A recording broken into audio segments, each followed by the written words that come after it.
Are you upset that things suck? That maybe you have to do something you don't want to do, or maybe there's something that you do want that's just not here yet. Well, you're in luck because today's episode we're talking about nothing lasts forever. This is the Existential Stoic podcast. I'm Randy. That's Danny. What's going on, Danny? What's up, Randy?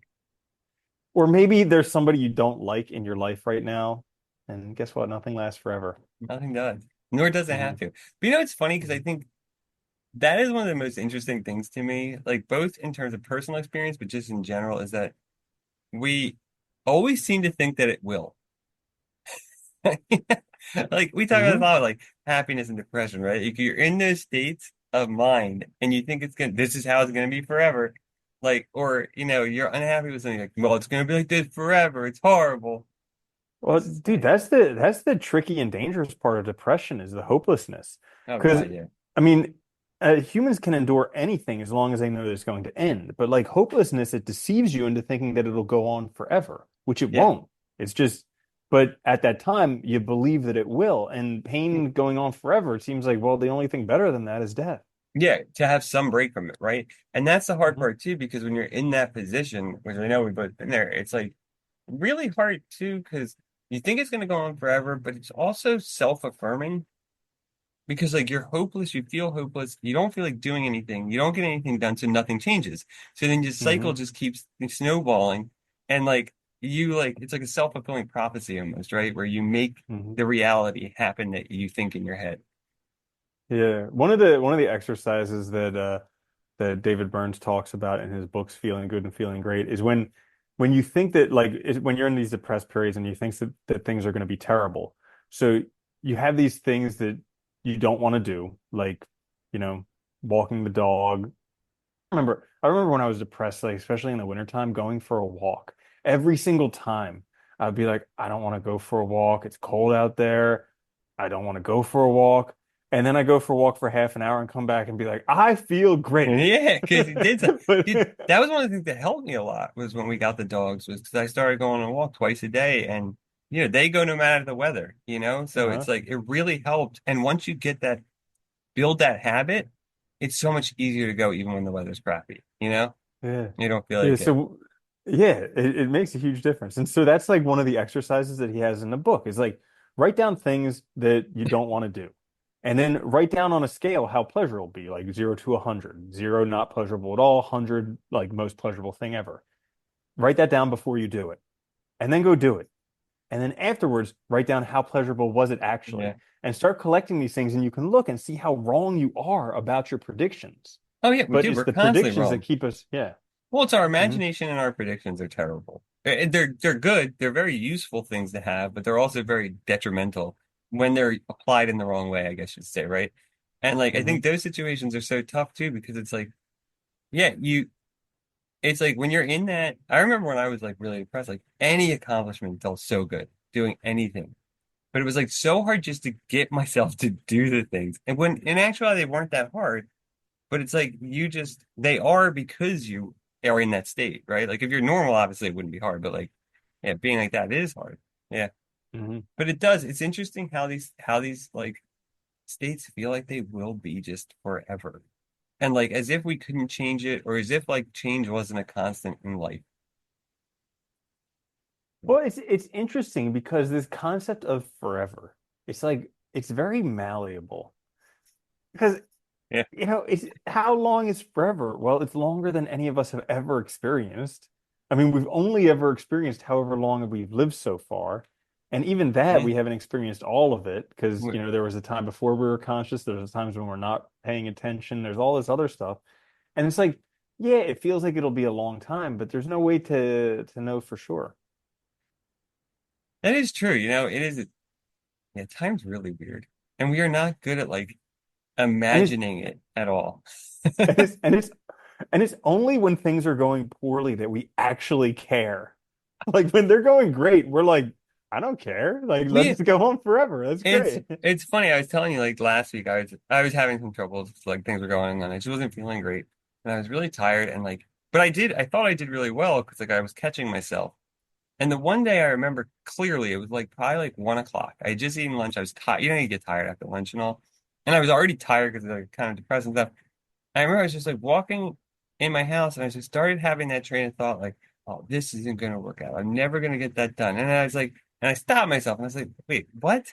Like, first of all, I was like, there's nothing really, you know, from that standpoint of like getting things done, work and stuff, there's nothing wrong in my life right now.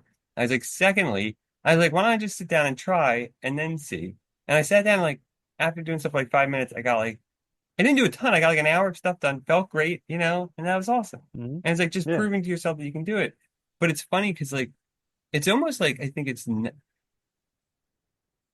in our minds we think it's easier to keep the status quo, the norm, because we're Hmm. used to it. Even when it sucks, even when it's super uncomfortable, we know it and we know what to expect from it. And change becomes scary in those cases, but change is going to happen, right? So Hmm. it's like, Yeah, that's similar to something that I heard where like frustration comes from when something is harder than we think it should be. namely And everything. namely everything, because we think everything should be easy and should be immediate. But it's like that's why we're so frustrated nowadays. So like I've been experimenting with that recently is and even Marcus Aurelius says this in, the beginning of book two of Meditations. He's like, remind yourself that you're going to deal with like a whole bunch of idiots today. Yeah, Like and but like that's what I've been doing. And I'll go to do these things where I know people will piss me off because every time I go do that, they piss me off. And yeah, so before I go and do it, now I tell myself, okay, this is going to happen, that's going to happen, this is going to happen, that person's going to piss me off. And then I go and do it, and that stuff doesn't happen. I'm like, huzzah, that's awesome. But like, had I not have prepared myself for it, I would have been like, "Gee, come on, yeah. again? What is this?" Yeah. I started doing the same thing driving because like every time I go to work, it's like, dude, it's like this experience like no one got taught how to drive anymore or something. That's Mm-mm. what it feels like now. Like Yeah. it's like there's just no rules, there's no right of way, nothing. And Yep. I've been trying to remind myself that because I hate getting mad when I'm driving. It's like so worthless and stupid and not helpful. You know? Yep. So Like, it's like just yeah. put on something good, listen to it, and just it's And not like worth and like there's this one red light that catches me every single time. And like it'll be green the whole way going to it. And then Yeah. once I get there, it's red. And I'm like, it's not possible that this could just be like God playing with me, where it's just They're like, like, there's this aha, see him car. They coming, scan it. ding, again. And it's like it Yeah. It is funny just though. happens. Yeah. And it's funny too, because I think, you mentioned Marcus Aurelius, but so many like philosophers, people we consider wise sages, like many of their messages is that, life is change and kind of roll with it. Like I've always liked Taoism in that respect too, because, going with the flow of the universe is very much accepting the changes that are going to occur and happen in life, not being resistant to them, right? Not trying to go against the current, but go with it.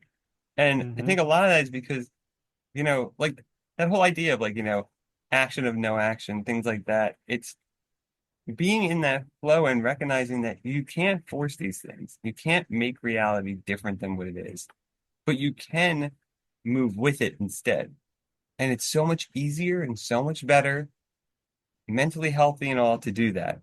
And I think it's Hmm. funny because I don't know, it's just funny too, like you see people like when we were transitioning careers, I was thinking about this a lot too, because there's so many people I know that are miserable in their work, but they act as if they're trapped. And they acted like this is just it. This is the life they have. They just have to bear this burden. This is their cross. Which sucks. Yeah, and it does suck. And it's a shitty position to be in. But it's also like no, it doesn't have to be that way. There's like lots of things you can do. You're just scaring yourself from taking the step to do them. Hmm. And I think a lot of it too is because like we also are miserable in a situation. We think it's gonna last forever. So like in our heads, we think if I can't change it immediately, it can't be done. And it's like, Hmm. well, you could do it in slow steps. You could do it in a lot of different ways. That that's a really interesting point. Because like as we get older, I recognize more and more that things take time. Yeah. Like when I was young, no concept of that whatsoever. Like No. if I wasn't immediately very good at something, I just gave up. But Be now, like, it's not my natural gift. Must not be for me.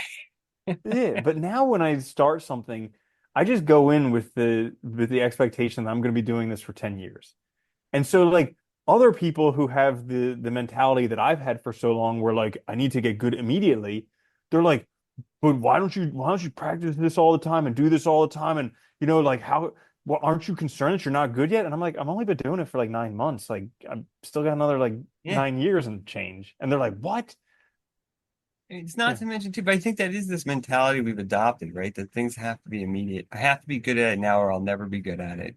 And we forget that Hmm. like, we talked about before with like work and stuff, like most people that like do really well at their job, they've been there for a long time. They just know how things work. They've learned how to do things more efficiently from just the experience of doing it. And that's not stuff you'll ever have on your first day because you haven't done it, right? And I Hmm. think we make this mistake all the time, and it really does prevent us from like realizing that we have this capability to change things. Because I like that the whole, the title of the episode, right? Everything does is going to change. And I think like, but it also means we can change it. And we don't have to accept these like, absolutes in our lives, like that this is just who I am, or this is just the way life is, or whatever. Hmm. Nothing lasts forever. No, it absolutely doesn't. Not even the Yeah. universe does, not even our sun. Nope. Gosh darn it. It's crazy. We're literally going to collide with the Andromeda galaxy at some point in like, 4.5 billion years or That'll be whatever. But exciting. I hope I'm here to yeah, see it. that'd be nuts, wouldn't it? You're Like, like, oh wow, my gosh. is Yeah. that a star? That would be crazy. Yeah, Uh, but it's crazy like I mean we talk about how reading sci-fi is awesome because it it helps. reminds you the scale of the universe and Oh, dude, how small and negligible we are. I was just so I joined an astrophotography group on Facebook because I like seeing the pictures, and they Hmm. post a lot of stuff from James Webb, and they Yeah. just identified like I forget when this was. It was a little while ago, but they identified the largest black hole, and they're like it's 66 billion times the mass of our sun, and I was like that like when you look at information like that, it just puts things in perspective. One that's so inconceivably huge, I don't even know what that means. Like Uh-huh. it's like such a huge number you can't even process it. But at the same time, it's also like, well, then, look at how small we are. Like there's just this hole that eats matter. It's gigantic out there somewhere. And we know about it. That's really cool Well, that we know about it, right? okay, so like look at the event horizon of a black hole. So this is like where the gravity is so strong that like right on the edge photons can escape, and so there's time. And then the other way, there's not. And it's Yeah. just like, what's that gotta be to be like right there and be like, what? Like But your it's just feet are not in time, but your head is. do you just age really crazy? Like, Damn, your oh my feet God. still look good, but you look really old. Yeah. You're the most shot out 74-year-old I've ever seen. But your feet, man, that's something else. Benjamin Button, huh? Yeah. Yeah. Yeah. But it is. No, I agree though. I think like it's a shame that people don't find interest in things like about just the world around them or the universe because like Hmm. it does sometimes put things in perspective, especially like it's so easy to get caught up in our lives and to think the things that matter to us are so important or that these things are but the reality is like it's all changing. Things are Yeah. going to Yeah. happen, and I think Hmm. it does that feeling of smallness can be scary, but it can also be very freeing in a similar way to like, with the existentials of like knowing you're going to die, right? Like that can be freeing because it can also show you that, hey, you got this, just do stuff, do what you want to do, try Hmm. things. Yeah. Yeah. That would be a good two fields of study, science fiction and philosophy. Yeah. It would be Hmm. fun, wouldn't it? Yeah. That's basically what I've done. Just remember, yeah, just remember how unimportant and yet at the same time important it all is. Well, that's the thing, though, right? Because it is, from our perspective, it's wildly important, right? I mean, you're the Hmm. subject experiencing the world. You're it. This is, so I mean, from that standpoint, it's very important. From an abstract, like outside the person standpoint, not at all. And I think that's important to remember, though, because it's easy to get Hmm. caught up in our own BS and think what we're doing is what matters, or that what we're feeling is an objective reality and unchangeable and fixed. And it's not. Hmm. And you know what else I was thinking of this week, not related at all, That's okay. was these people who say that like everybody needs to be open-minded. I'm like, that's the most closed-minded thing you could possibly do. Like Yeah. everybody needs to accept everybody. And it's like, but you're not accepting the people who don't accept everybody. So Yeah. like You're being Well, it's closed-minded. I know it just yeah. Yeah, well, it Uh, is funny though. I think like it's good to like think about other perspectives, to see things from as best you can because you can't 100% obviously. hmm And not get caught up in that. But yeah, I think I mean, it is funny because people that demand that though usually I think are in their own way bigots and self-righteous people, you know? Yeah, yeah, agreed. So, anyways, that is I think that's everything. Not even this episode lasts forever. Would you Nope, believe it? nothing This does. episode has an end too. Son of a gun. Well, there you have it. This was a fun episode. Nothing lasts forever. If you enjoyed this episode, you're in for a surprise. There are hundreds There's other more. episodes It's like we've been on doing YouTube. it for years. Almost Actually, 5 years no, at we're this all yeah, point. we just started our fifth year. Yeah. Huzzah! Happy 5 year Huzzah! anniversary, Pretty Danny. amazing, right? Yeah. Yeah, we've been doing this for 5 years and yeah, got a lot of episodes to listen to, a lot of fun times. Great for a road trip or if you just want to binge listen, whatever it is. This is the Existential Stoic podcast. I'm Randy. That's Danny. I'll see you later, Danny. Later, maybe.